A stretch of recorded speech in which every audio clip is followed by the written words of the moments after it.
kjo person të përket ty mos hiq dorë prej saj.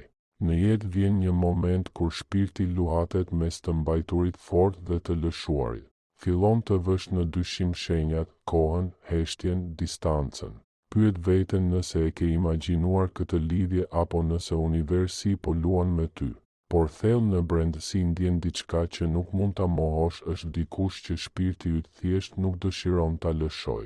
Dhe për këtë ka një arsye.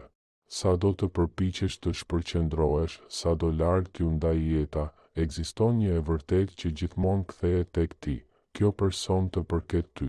Kjo nuk ka të bëjë me fiksim, iluzion apo dëshirë të verbër. Është diçka më e thellë, njohja e një shpirti të afërt që ndihet si shtëpi. Kur energjit tuaja preken, ndodh diçka që sfidon çdo logjik. Është sikur shpirti yt të kujtohet. Ky mesazh dëshiron të kujtojë të ndjesh më thellë, të kesh më shumë besim dhe të mos dorëzohesh. Kjo lidhje nuk ishte rastësi. Kur e takove këtë person për herë të parë, diçka brenda teje u zgjua, diçka që nuk kishte të bënte me pamjen, me hijeshin apo me rrethanat e saj. Ishte diçka më e thellë, diçka e vjetër, pothuajse e njohur. Shpirtrat tuaj njiheshin shumë kohë përpara se mendja ta kuptonte.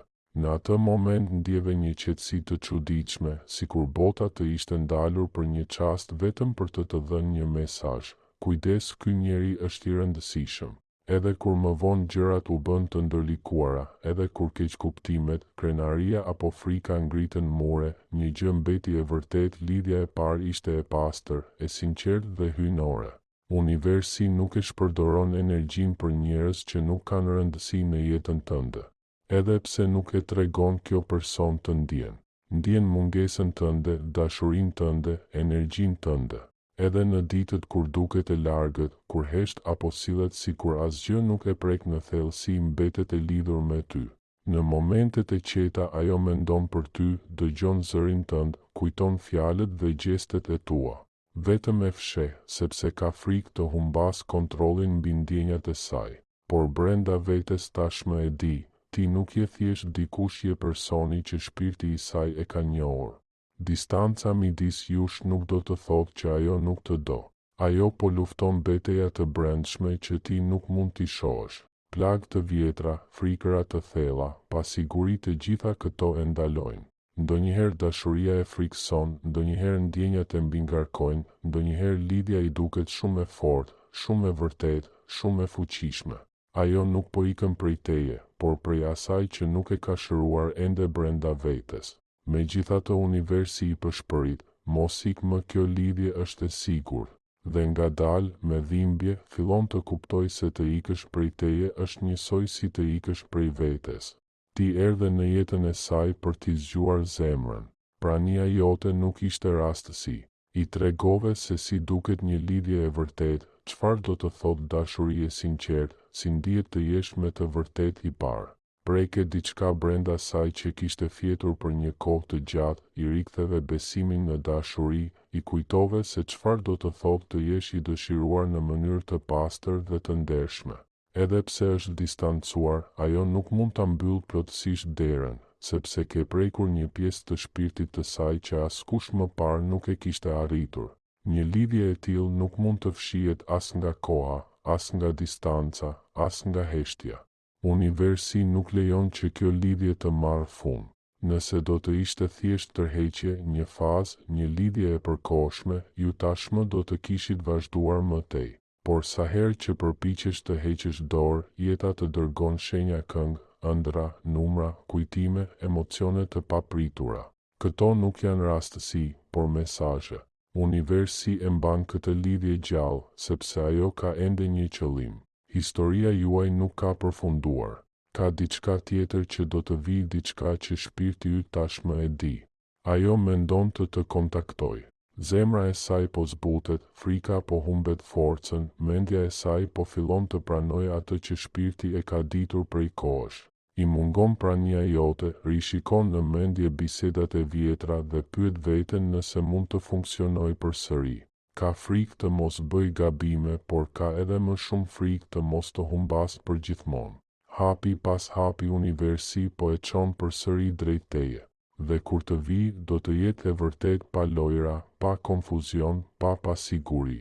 Për ty mesazhi është, mos hiq dorë. Po, je i lodhur, i hutuar dhe i lënduar nga heshtja. E megjithatë një pjesë e jotja ende mban fort jo nga dëshpërimi, por sepse intuita jote e di që kjo person është pjesë e fatit tënd. Mos e ndiq, por qëndro i hapur, i qetë dhe në ekuilibër. Bëj besim se universi do t'i bashkoj të gjitha në kohën hyjnore. Detyra jote është të mbash zemrën e pastër dhe energjinë tënde të qartë. Detyra e saj është të kthehet kur të vijë koha. Energjia e ribashkimit po bëhet më e fortë. Çdo ditë tensioni i padukshëm mes jush rritet, sikur fije të holla t'ju tërheqin ngadalë drejt njëri tjetrit. Edhe nëse përpiqesh ta injorosh, shenjat shtohen. Mendime të papritura për këtë person, ëndra që duken tepër reale, numra si 111, 222 ose 555, val emocionesh pa arsye, kujtime të rastësishme. Një ndjesi në kraharor, asgjë nga këto nuk është rastësi. Janë shenja të përputhjes. Diçka po ndodh pas skenës. Rruga mes shpirtrave tuaj po pastrohet, koha po përgatitet, momenti po afrohet, dashuria po zgjohet. Dashuria që ju lidh është më e fortë se çdo sfidë. Çdo lidhje e thellë vihet në provë dhe si ti ashtu edhe ajo jeni tani në përgatitje. Lidhja po pastrohet, po thellohet, po rafinohet. Dashuria juaj nuk është e destinuar të jetë e përsosur, por e vërtet, të mbijetojë atë që do të shkatëronte të tjerët. Ky mesazh të kujton se historia juaj nuk përfundon, por shpaloset. Çdo heshtje, çdo vonesë, çdo rrugë e anashkaluar ju afron më shumë drejt një bashkimi më të thellë dhe më të qëndrueshëm. Dhe në fund, ajo të përket ty jo në kuptimin e pronësisë, por në kuptimin e një fati të përbashkët. Universi nuk të kërkon të presësh verbërisht, por të kesh besim. Kjo lidhje nuk mund të prishet. Ajo nuk është zhdukur, nuk është shkëputur, nuk të ka harruar, thjesht po gjen rrugën për t'u kthyer tek ti.